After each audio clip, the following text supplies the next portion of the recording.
বর্তমানে মার্কেটে 35 থেকে 40,000 টাকার ভিতরে এমন কিছু ফোন আছে যেগুলো দেখলে আপনি যদি 50,000 টাকার ফোন কিনতে চান তাহলে আপনি আপনার সিদ্ধান্ত চেঞ্জ করে এই ফোনগুলো কিনতে চাইবেন। এই লিস্টে রয়েছে gaming monster, camera beast, battery king. হ্যাঁ, কিং বলার কারণ আছে কারণ 10,000 mAh এর ব্যাটারি রয়েছে এখানে। এছাড়া প্রিমিয়াম ডিজাইনের ফোন রয়েছে, এছাড়া একটা অলরাউন্ডার ফোন রয়েছে যেটাকে টক্কর দেওয়া একটু কঠিনই হবে এই বাজেটের ভিতর। তবে এই ফোনগুলোর মধ্যে কোনটা কাদের জন্য ঠিক আছে সেইটাই আমরা আজকে দেখবো।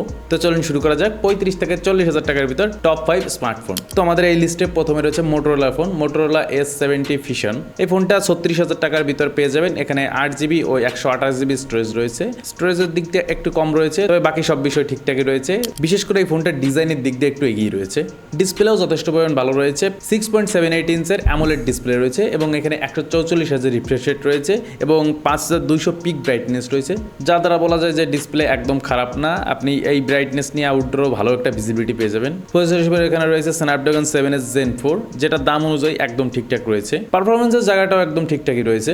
আরেকটা বিষয়, এই লিস্টে যে ফোনগুলো রয়েছে সেগুলো সম্পূর্ণ ব্রেকডাউন বা ডিটেল ব্রেকডাউন আমাদের চ্যানেলে রয়েছে। এইখানে আমরা শুধু মেজর যে পয়েন্টগুলো সেগুলোই ডিসকাস করব, একদম ডিটেলে যাব না। ডিটেলের জন্য আমাদের ডিটেল ভিডিওই রয়েছে চ্যানেলে, সেগুলো আপনারা দেখে আসতে পারবেন। এটার ক্যামেরা সেকশনে 50 মেগাপিক্সেলের ক্যামেরা রয়েছে, সাথে OIS রয়েছে। এই কারণে আপনি স্টেবল একটা ফুটেজ পেয়ে যাবেন। সেলফি ক্যামেরা রয়েছে 32 মেগাপিক্সেল। ছবির কোয়ালিটি খারাপ বলা যাচ্ছে না, আপনারা দেখতেই তো পাচ্ছেন। এটার ব্যাটারি সেকশনও ভালো রয়েছে, 7000 mAh এর ব্যাটারি রয়েছে, 68 ওয়াটের একটি ফাস্ট চার্জার রয়েছে। এই ফোনটা যথেষ্ট শক্তপোক্ত কারণ এখানে IP68 ও 69 এর রেটিং রয়েছে এবং এখানে ডিসপ্লেকে প্রোটেকশন করার জন্য Corning Gorilla Glass 7i এর প্রোটেকশন রয়েছে, সাথে মাল্টিগেট সার্টিফাইড রয়েছে। তো এই ফোনটার ভালো দিকে শেষ নেই, বলা যায় যে এখানে ভালো একটা ব্যাটারি ব্যাকআপ রয়েছে, ভালো একটা ডিসপ্লে রয়েছে, আর বিশেষ করে মোটরোলার ইউআইটা এখানে প্রশংসা পাওয়ার যোগ্য, কারণ আমরা জানি মোটরোলার ইউআইটা খুব ক্লিন। তো যাই হোক, এত কথা বলো না, আমরা নেক্সট ফোনের দিকে যাচ্ছি। তো আপনার বাজেট যদি একদম 35,000 টাকাই হয়ে থাকে তাহলে আপনার জন্য রেডমির একটা ফোন রয়েছে, Redmi Note 50 5G Indian variant. এটা এই ফোনটাও রয়েছে AMOLED display, 120Hz refresh rate রয়েছে।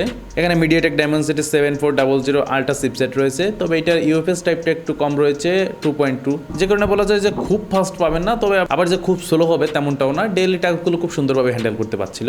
এই ফোনটায় টুকটাক গেমিং করা যাবে, তবে প্রফেশনালভাবে গেমিং করা যাবে না। যদি আপনি প্রফেশনালভাবে গেমিং করতে চান তাহলে আপনার জন্য সামনে ফোন আছে, একটু ওয়েট করেন। এই ফোনটায় 200 মেগাপিক্সেলের মেইন ক্যামেরা রয়েছে এবং 8 মেগাপিক্সেল একটি আল্ট্রা ওয়াইড রয়েছে। ক্যামেরা সেকশনে 200 মেগাপিক্সেল দেখে আবার ভাবেন না যে খুব ভালো একটা রেজাল্ট দেবে এখান থেকে, তেমন আহামরি কোনো রেজাল্ট এখানে পাওয়া যায়নি। আপনারা দেখতেই পাচ্ছেন 200 মেগাপিক্সেল অনুযায়ী খুবই কম হয়ে যায়, আবার 200 মেগাপিক্সেল এত ভালো রেজাল্ট দেয় না। তবে কেন কোম্পানি 200 মেগাপিক্সেল দেয় সেটাই বুঝি না। এটা 6580 mAh এর ব্যাটারি রয়েছে এবং 45 ওয়াটের একটি ফাস্ট চার্জার রয়েছে। এই ব্যাটারি ব্যাকআপ দিয়ে আপনি একদিন প্লাস নিতেই পারবেন, প্রায় 2 দিন চলেই যাবে যদি আপনি নর্মাল ইউজ করে থাকেন। তো এবার 3 নম্বরে আমাদের ব্যাটারি জাইন্ট চলে এসেছে, Realme P4 Power। এই ফোনটা 36,000 টাকার ভিতরে আপনারা পেয়ে যাবেন। এখানে রয়েছে 6.78 ইঞ্চের অ্যামোলেড ডিসপ্লে, বড় একটা ডিসপ্লে বলা যায়, এবং 144Hz রিফ্রেশ রেট রয়েছে। গেমিং এ এটা খারাপ না, তবে ব্যাটারি এটার মূল সেলিং পয়েন্ট, কারণ এখানে 10,001 mAh এর ব্যাটারি রয়েছে এবং 80 ওয়াটের একটি ফাস্ট চার্জার রয়েছে, যে ব্যাটারি দিয়ে আপনি 2 দিন কি প্রায় 3 দিন চালিয়ে নিতে পারবেন। তবে হেভি ইউজ করলেও আপনি প্রায় 2 দিন নিতে পারবেন। 50 মেগাপিক্সেলের মেইন ক্যামেরা রয়েছে এবং 8 মেগাপিক্সেলের একটি আল্ট্রা ওয়াইড রয়েছে। ফ্রন্ট ফেসিং ক্যামেরা 60 মেগাপিক্সেল রয়েছে। তো এই ফোনটার ক্যামেরা যে খুব খারাপ তেমন না, যে ব্যাটারি ভালো দেওয়া হয়েছে তো ক্যামেরা সেকশনে খুব খারাপ না, এটা অতটা খারাপ করা হয়নি। এটার ইমেজ দেখে কেউ খারাপ বলতে পারবে না, বা প্রথম দেখায় বলতে পারবে না যেটা খারাপ। দাম অনুযায়ী এই ফোনটার ক্যামেরা কোয়ালিটিও খুব ভালো রয়েছে। তো এবার 4 নম্বরে চলে এসেছে আমাদের গেমিং ফোন, যেটার জন্য অনেকেই ওয়েট করে যাচ্ছে।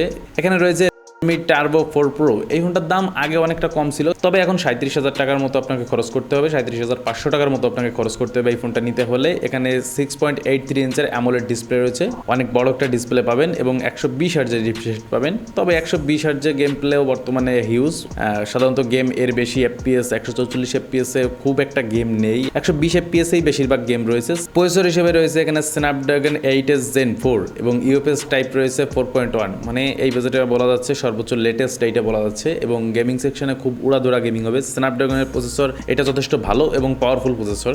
এই ডিভাইসটা আমাদের এই 5টা ফোনের ভিতর সবথেকে পাওয়ারফুল বলা যায়, মানে গেমিং এর দিক দিয়ে বা অন্য পারফরমেন্সের দিক দিয়ে সবথেকে পাওয়ারফুল বলা যাচ্ছে।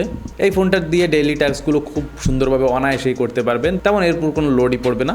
ক্যামেরা সেকশনে এখানে 50 মেগাপিক্সেলের মেইন ক্যামেরা, 8 মেগাপিক্সেলের একটি আল্ট্রা ওয়াইড এবং 20 মেগাপিক্সেলের ফ্রন্ট ফেসিং ক্যামেরা রয়েছে। ক্যামেরার মান একটি ডিসেন্ট পজিশনে আছে, যেটা হয় স্বাভাবিক। পারফরমেন্সের দিকে ফোনে ক্যামেরা সেকশনে খুব খুব ভালো রেজাল্ট থাকে না বা একদম সাধারণ নর্মালি থাকে, তবে তারপরেও এখানে হচ্ছে ইমেজ কোয়ালিটি খুব একটা খারাপ তেমন না, আপনারা স্যাম্পল তো দেখতেই পাচ্ছেন। তবে এই ফোনটার একটু খারাপ বিষয় আছে, গেমিং করলে হিট একটু বেশি হয় এবং হিট হলে একটু চার্জ বেশি বার্ন করে। তো এই বিষয়টা আপনাদের একটু কনসিডার করে নিতে হবে। যারা গেমিং করে তাদের সাধারণত ফোন একটু হিট হবে, এটা স্বাভাবিক বিষয়। এখানে 7550 mAh ব্যাটারি রয়েছে এবং 90 ওয়াটের একটি ফাস্ট চার্জার রয়েছে।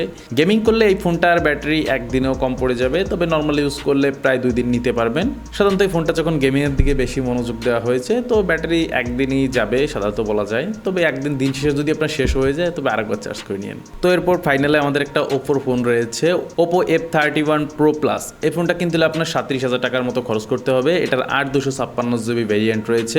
এই ফোনটায় একটা ইউনিক ডিজাইন রয়েছে। বর্তমানে সাধারণত আমরা ওই অ্যাপেলের যে ডিজাইন আইফোন 17 ওই ডিজাইন দেখে অভ্যস্ত হয়ে গেছি, অনেক ফোনেই ওরকম ডিজাইন নিয়ে আসছে, আর না হয় স্যামসাং S26 এর ডিজাইন নিয়ে আসছে। তবে ওপো এখান থেকে বেরিয়ে একটু ইউনিক কিছু ট্রাই করছে।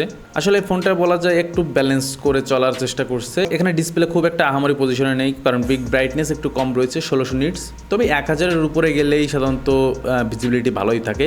এরপর তো নাম্বার গেমের একটা বিষয় থাকে, তবে এটাও বলা যায় যে একদম খারাপ না। 5000-6000 ব্রাইটনেসের মতো বা তেমন তো দিতে পারবে না, একটু এইদিকে পিছিয়ে রয়েছে। স্ন্যাপড্রাগন 7S Gen 3 রয়েছে, যেটা এই বাজেটে বলা যায় একদম ভ্যালু ফর মানি প্রসেসর। পারফরমেন্সের দিক দিয়েও এইটাও একটা ভালো রেজাল্ট আপনাদের দিয়ে থাকবে এবং এখানে 7000 mAh এর ব্যাটারি রয়েছে এবং 80 ওয়াটের একটি ফাস্ট চার্জার রয়েছে, যেটা এই ব্যাটারি আপনি প্রায় 2 দিন অনায়াসেই চালিয়ে নিতে পারবেন। প্রায় একদিন তো খুব ভালোভাবেই চলে যাবে, 2 দিনও নিতে পারবেন। এবং দাম অনুযায়ী বলা যায় যে এই ফোনটাই ভ্যালু ফর মানি দিচ্ছে। প্রসেসরের দিক দিয়ে প্রসেসর সব কিছু ঠিকঠাক রয়েছে।